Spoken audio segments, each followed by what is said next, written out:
Okay, you're all set. Great. And oh yeah, we're already recording. So how are both of you? We're good. We're Good, just thank you. chilling at home, doing homework, and I don't know. We just came back from working out with my stepmom. So Has how long have you guys been hunkered down, mostly staying at home? so we took during the second week, we went to a couple days to Virginia to go hiking, and then we came back. So So yeah. has anyone thrown anything at anyone or threatened anyone else at this point? No, it's just although I have been playing with my brothers a little, so I don't know. Maybe. All right. Well, thanks for making time for me. I asked if we could video chat because, as you know, we want to have a recording of some of the students reading their essay. But I'm also happy to tell you that you're one of the top essayists. Okay. So you're one of the top three, and I'll send out an announcement in the next week, letting everyone know exactly where they placed and sending the announcement to our entire newsletter, which is a few hundred people. But I and the judges were really touched by the story you relayed, and so thank you for telling it. Thank you, Grandma, for sharing it. And if you don't mind reading it, I would love to hear it. Okay. Should I just start now? Please. What Igor and I both loved to do was to go to opera. When we first got married, neither of us knew much about opera because we had not gone as children and our parents didn't expose us to that. One time, Igor was invited to speak in Austria, as the world famous Viennese opera house is the centerpiece of tourism. Our host invited us to a show.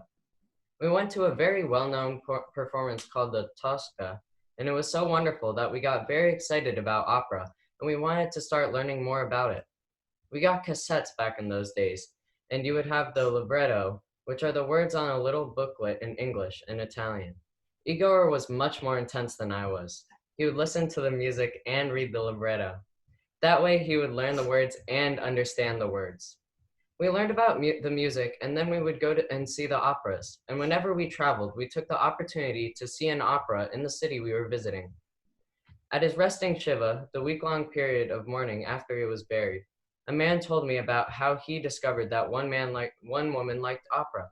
So as he did a procedure on her, he sang opera. This allowed her to relax as the procedure occurred. Even though it was a simple and short story, remembering our shared love of the opera from it comforted me. In the aftermath of his death, I was in a lot of pain and despair. It was one of the most difficult parts of my life, and I felt lost. At his Shiva, many people showed up but did not know what to say to me while I was going through this difficult time. I found out that the ones that comforted me the most were those who did things such as tell me stories about Igor and told me that my feelings were normal. Igor became good friends with his former doctor residents, teaching them well and treating them as human beings. There was one couple that both had different religions. The husband was Jewish and the wife was not, and as she had her first child, she was starting to think about what religion she wanted to teach her children. She liked Jewish traditions such as Friday night dinners, so one night they invited us over for Friday night dinner.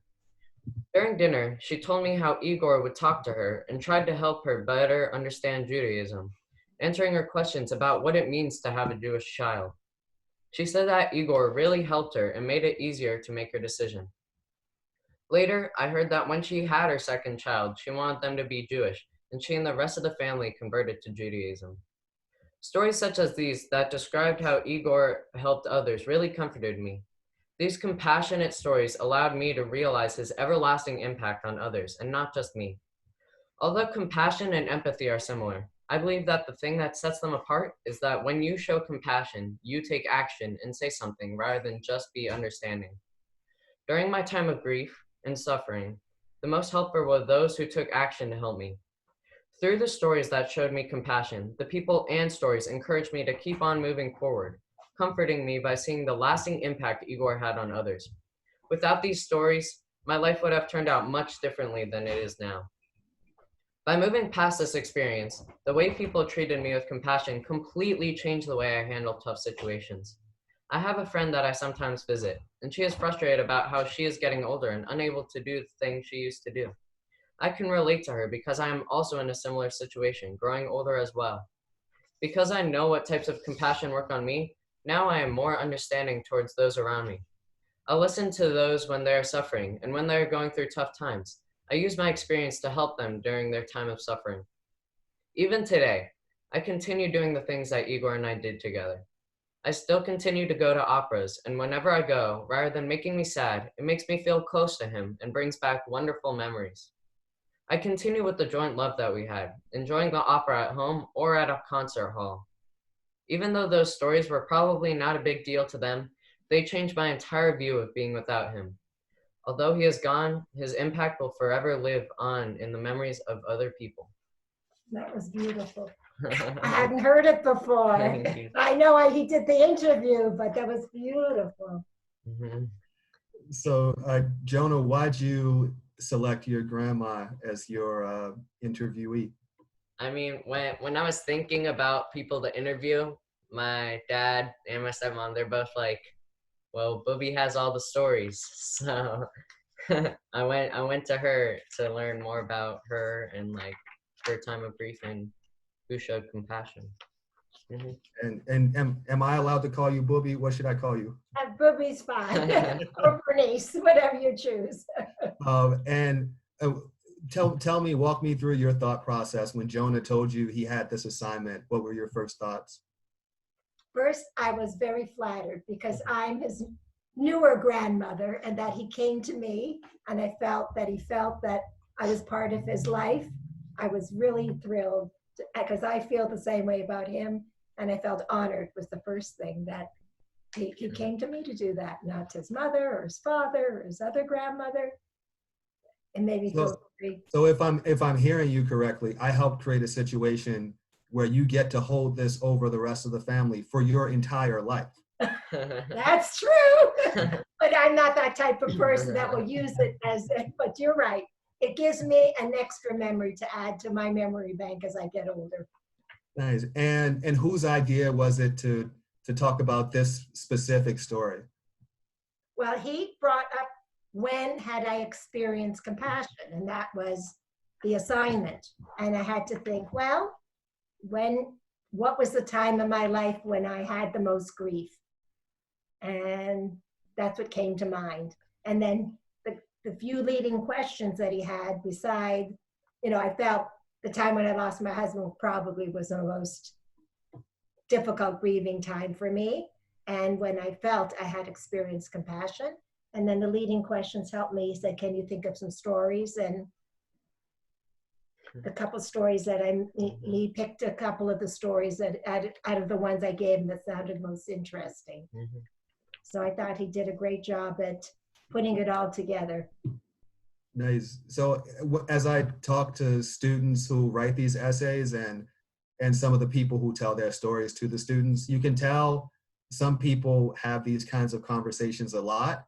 But for others, it's not unusual if maybe they've never had that kind of conversation with their nephew or their niece or even their son or their daughter. So are these the types of stories you all have talked about a lot or not so much?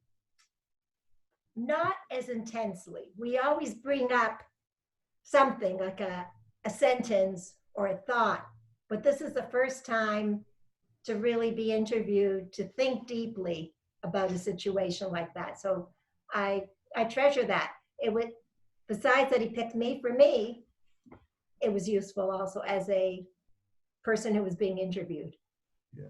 Jonah, how long was the interview, and how did you go from, that what I imagine to have been a longer conversation to getting less than 1,000 words on the page?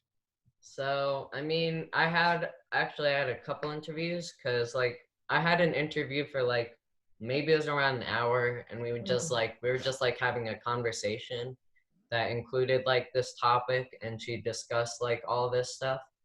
And then as like after that conversation, I felt I wrote in the third person format, but then like when I went back to the thing and saw like the first person thing, I was like, oh, this sounds way better. So then I went and switched to that. And like, as I was going through, she was visiting our house like a week after. So then I just went and interviewed her again here. So, and I asked her about like all these stories, and that's where I got all the stories from, by asking her the questions here. And then as I was like going to like finalizing my thing, I was getting all like the small details from her by like texting her at the very end. So So that, I mean, this was a real research project. You had to listen very deeply. yeah, I also like recorded my second conversation on the phone because I forgot to do that the first time. And like I took notes the first time, but then I didn't have the recording for like the quotes of what she said. So like recording it the second time allowed me to like, a lot of my sentences in this are actually like exactly what she said. So it Mhm. was very Was it strange at all, or any kind of a particular experience to inhabit the voice of your grandmother? Like in some sense, you pretended to be her yeah. as you were writing her words. I mean, it was sort of like cool and funny to be able to like experience like pretending to be someone else and like putting yourself in their shoes and like be like the one who experienced it or whatever. So it was like cool like telling this story like from a first person point of view, even though I wasn't that person.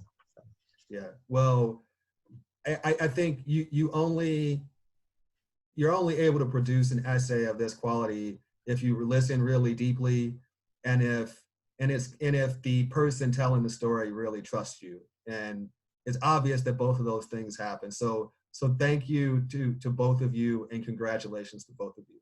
thank you. Thank you. All right. Well, you did an excellent job, and you'll hear more within the next week about your prize. Okay, thanks. Thank All right. Take care. you. Thanks. Aw. Thanks, Lionel. Thank you. Bye-bye.